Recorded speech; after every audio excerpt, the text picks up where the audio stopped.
Assalamualaikum warahmatullahi wabarakatuh. Perkenalkan, nama saya Anita, NPM 19110700130, semester 4 kelas D, jurusan Pendidikan Islam Anak Usia Dini. Video kali ini dibuat untuk memenuhi tugas UAS Statistik Pendidikan yang diampu oleh Bunda Sofia Mas Ayu MA. Ada statistik. Statistik dapat diartikan sebagai alat mengolah data angka. Sedangkan statistika yaitu cabang ilmu yang mengamati data atau mengembangkan cara-cara mengelola data angka. Kemudian ada macam-macam statistik. Yang pertama ada statistik deskriptif, yaitu metode-metode yang berkaitan dengan pengumpulan dan penyajian data sehingga memberikan informasi yang berguna. Kedua, ada statistik inferensial, yaitu pengambilan kesimpulan tentang parameter populasi berdasarkan analisis pada data sampel. Yang ketiga, ada statistik parametrik, yaitu ilmu statistik yang mempertimbangkan jenis sebaran data, yaitu apakah data menyebar secara normal atau tidak.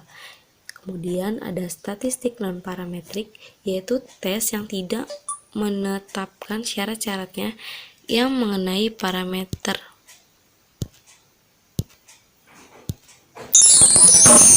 Kemudian ada distribusi frekuensi, yaitu pengelompokan data menjadi tabulasi data dengan memakai kelas-kelas data dan dikaitkan dengan masing-masing frekuensinya. Kemudian ada langkah-langkah membuat tabel distribusi frekuensi.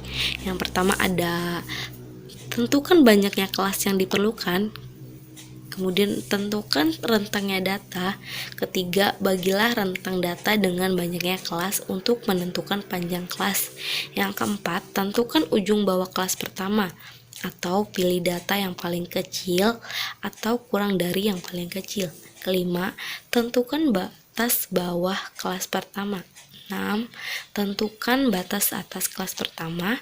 7. Tentukan ujung atas kelas pertama. 8. Daftarkan semua ujung dengan cara menambahkan panjang kelas pada ujung kelas sebelumnya. 9. Tentukan frekuensi bagi masing-masing kelas dengan menggunakan turus atau tali. 10. Jumlahkan kolom frekuensi dan periksa apakah hasil yang sama dengan banyaknya total pengamatan atau keseluruhan data. Kemudian ada data statistik, yaitu himpunan nilai atau informasi lain yang diperoleh dari observasi, pengukuran, dan penilaian terhadap suatu objek atau lebih. Kemudian ada jenis-jenis data. Jenis-jenis data dibagi menjadi dua, yaitu ada data kualitatif dan data kuantitatif. Kemudian data kuantitatif dibagi menjadi dua, yaitu ada data diskret dan data kontinu. Ada sumber data statistik. Sumber data statistik dibagi menjadi dua, yaitu ada data primer dan data sekunder. Kemudian contoh dari penyajian data, yang pertama ada contoh tabel distribusi frekuensi. Kemudian ada contoh menyajikan data dalam bentuk diagram garis. Ketiga, contoh menyajikan data dalam bentuk diagram batang. Keempat, contoh dari menyajikan data dalam bentuk diagram lingkaran. Kemudian ada ukuran pemusatan data. Ukuran pemusatan data merupakan ukuran-ukuran dari sebuah kelompok data yang dapat mewakili karakteristik dari sebuah populasi. Ukuran-ukuran tersebut diantaranya, yang pertama, nilai rata-rata atau mean. Kedua, nilai yang sering muncul atau modus. 3. Nilai tengah atau median. Keempat, kuartil, desil, dan persentil.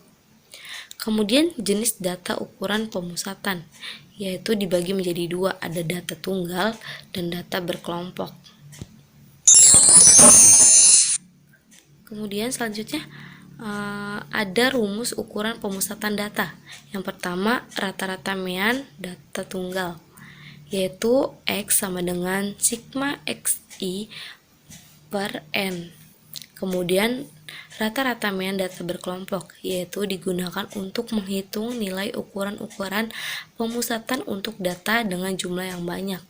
Yang tiga, modus atau nilai yang sering muncul, yaitu ditentukan untuk menghitung nilai ukuran-ukuran pemusatan untuk data dengan jumlah yang banyak.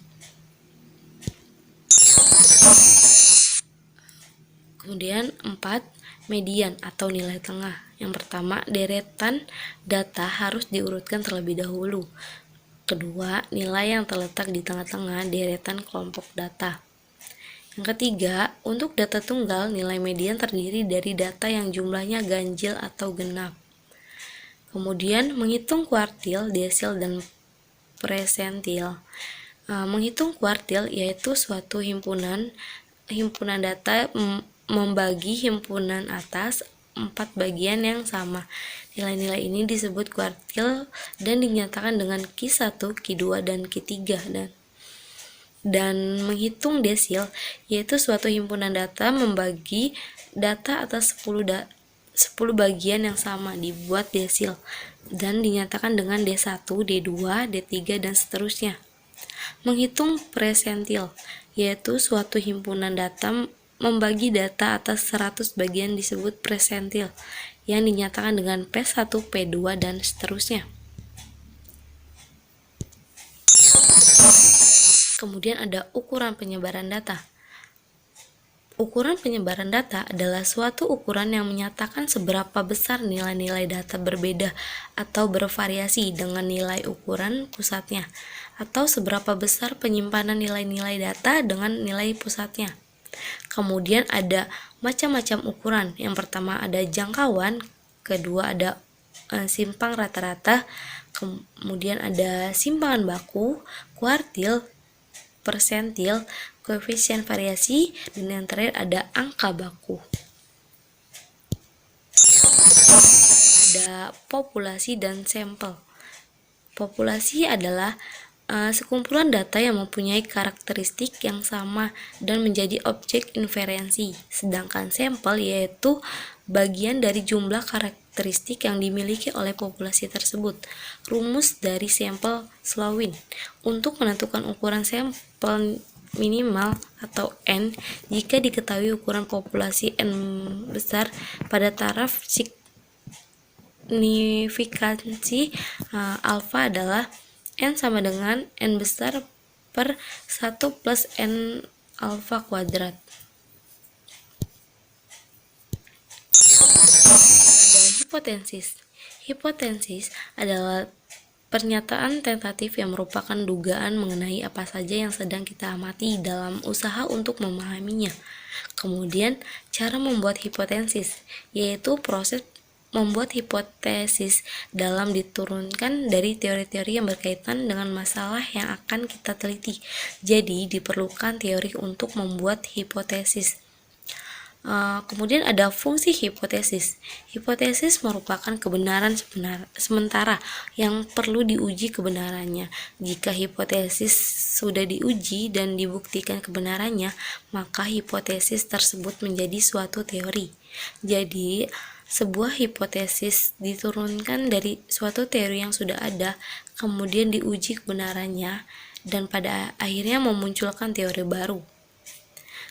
Selanjutnya ada hipotesis dibagi menjadi 3, yaitu ada hipotesis penelitian, hipotesis operasional, dan hipotesis statistik. Korelasi. Korelasi adalah suatu alat analisis yang dipergunakan untuk mencari hubungan antara variabel independen dengan variabel dependen. Kemudian apabila beberapa variabel independen dihubungkan dengan satu variabel dependen disebut korelasi berganda. Dan apabila satu variabel independen berhubungan dengan satu variabel dependen disebut korelasi parsial. Kemudian hubungan antara dua variabel dapat karena hanya kebetulan saja, dapat pula memang merupakan hubungan yang sebab akibat. Kemudian dua variabel berkorelasi apabila berubah yang lain secara teratur dengan arah yang sama atau arah berlawanan. Analisis regresi. Regresi linear sering digunakan untuk melihat nilai prediksi atau perkiraan yang akan datang. Kemudian perkiraan mengenai terjadinya sesuatu kejadian atau nilai variabel untuk waktu yang akan datang, seperti prediksi produksi 3 tahun yang akan datang, prediksi harga bulan depan, atau ramalan jumlah produksi 10 tahun yang akan mendatang. Kemudian ada regresi berganda atau multiply regressional. Independen variabel yang dianalisis lebih dari 2. Kegunaannya yaitu yang pertama ada untuk melihat atau pengaruh lebih dari satu variabel bebas terhadap variabel terikat sekaligus dalam satu metode analisis. Yang kedua, untuk melihat variabel bebas yang lebih berpengaruh terhadap variabel terikat. Uji validitas dan uji reliabilitas. Uji validitas adalah ketepatan waktu atau kecepatan suatu instrumen dalam pengukuran, sedangkan uji reliabilitas digunakan untuk mengetahui konsistensi alat ukur, apakah alat pengukur yang digunakan dapat diandalkan dan tepat konsisten jika pengukuran tersebut diulang. Kemudian ada macam-macam validitas. Validitas logis, yaitu istilah validitas logis mengandung kata logis berasal dari kata logika yang berarti penalaran. Kemudian ada validitas empiris, yaitu istilah validitas empiris memuat kata empiris yang artinya pengalaman. Sebuah instrumen dapat dikatakan memiliki validitas empiris apabila sudah diuji dari pengalamannya. Ya, sekian, terima kasih. Itu saja presentasi dari saya. Kurang lebihnya saya mohon maaf. Sekian, wassalamualaikum warahmatullahi wabarakatuh.